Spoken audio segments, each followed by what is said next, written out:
Hey VC, hope you're having a great weekend. Just wanted to show a couple of records and a CD that I picked up recently, just in the past week, both online and some record shopping that I did. Not a whole lot here, it's going to be a quick video, but first thing I wanted to show is I got Steely Dan. This is a compilation from the 80s. It's called Steely Dan Gold.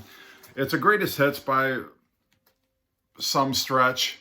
They don't include anything off of Can't Buy a Thrill, which I'm not sure why, considering that has so many great tracks on it, but nothing from that album is on here. But you do have Hey 19, Green Earrings, Deacon Blues, Chain Lightning, great track from Katy Lied FM, which was only available as a single. Prior to this, Black Cow, King of the World, and Babylon Sisters. So a cool compilation to have. I had it on CD where they give you a couple of Donald Fagen solo bonus tracks and the live version of Bodhisattva, which I wish were on here. I'm not sure why it's not on the vinyl, but it's basically 4 tracks per side, kind of a budget type greatest hits for Steely Dan, but still cool nonetheless. I'm a huge Steely Dan fan, and so I saw that pretty cheap, wanted to pick it up.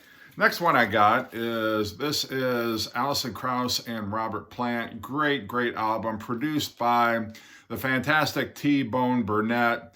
Love his production style. This is just kind of a real, it's not a whole lot like Led Zeppelin, or at least the Led Zeppelin that most people know. And it's not a whole lot like bluegrass like Alison Krauss, I think, is mostly known for. It's kind of a great blending of styles.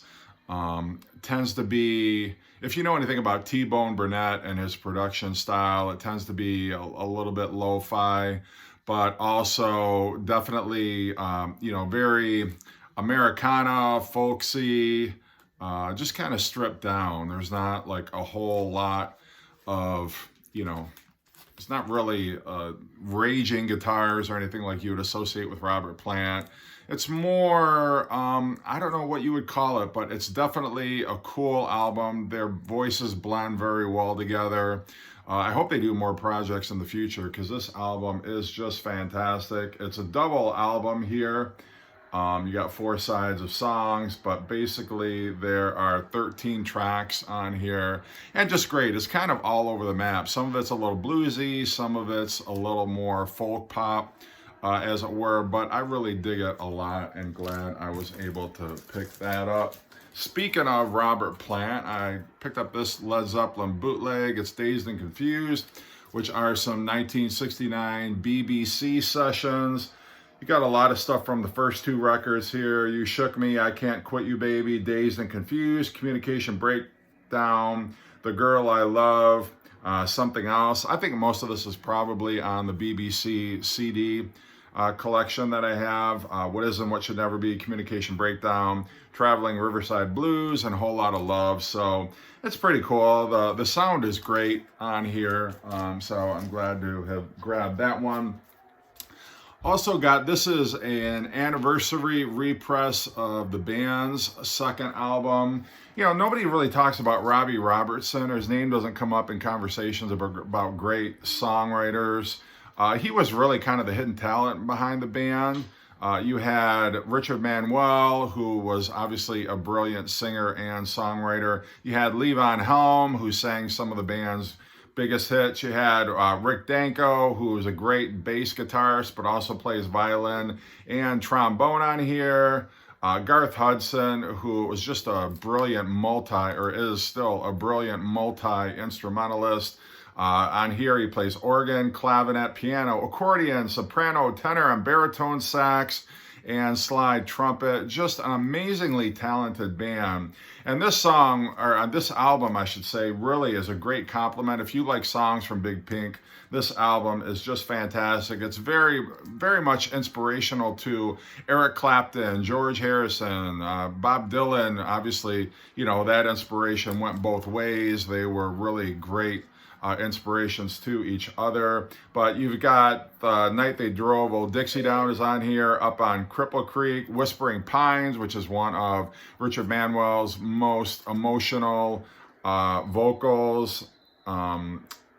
King Harvest is Surely Come, which I really like a lot. So this record is really superb. This is on 2 discs. It's a half-speed master, so you play both discs at 45 RPMs, which is a little unusual for me anyway, but very cool. It restores the artwork very faithfully, and definitely glad to have that one.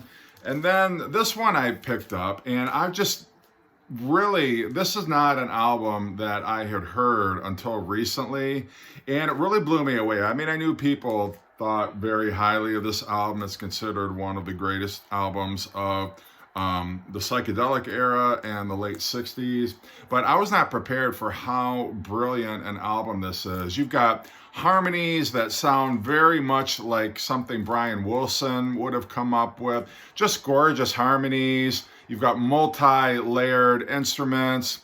It rocks hard in places. This has got Time of the Season, which was a hit single in the US, but it's so rewarding to listen to over and over. It's almost like Paul McCartney meets Brian Wilson meets Ray Davies on here. Just a gorgeous, gorgeous album, and each song has such a intricate melody, and the harmonies are so rich, and it's just a beautiful album. And if you are into late 60s pop, psychedelic rock, if you love the Beach Boys and you have not yet checked this album out, I can't urge you strongly enough to pick this up. It is a masterpiece, no doubt about it. I've listened to it like 3 times now just in the past day, and every time I listen to it, I'm picking something new up. Hey, I'm picking something new up.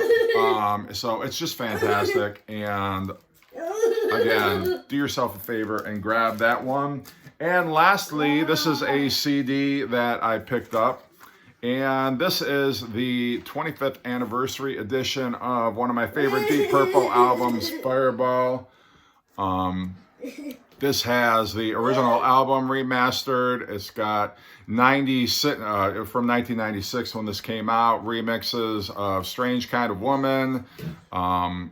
There's take 1, instrumental take of Fireball. There's a remix of Demon's Eye, a track called The Noise Abatement Society Tapes, a little experimental backwards piano, a remix of No One Came, a track called Freedom, which was an outtake, the B-side of Strange Kind of Woman, I'm Alone, but it sounds phenomenal. And if you love Deep Purple, you know how fantastic this album is. I had this a long time ago and then moved a bunch of times and lost it. No idea what happened to it. So I rebought it, found it cheap on Amazon. So glad I did. This album rocks, and definitely kick-ass. One of the hardest rocking albums of the early 70s. So very cool. Anyway, I know I said it was going to be a short video, and now it's like over 8 minutes. But anyway, sorry for the distraction there, but nonetheless, just wanted to show you some of my recent pickups. Hope you're doing great. Let me know if you've heard any of these and what you think.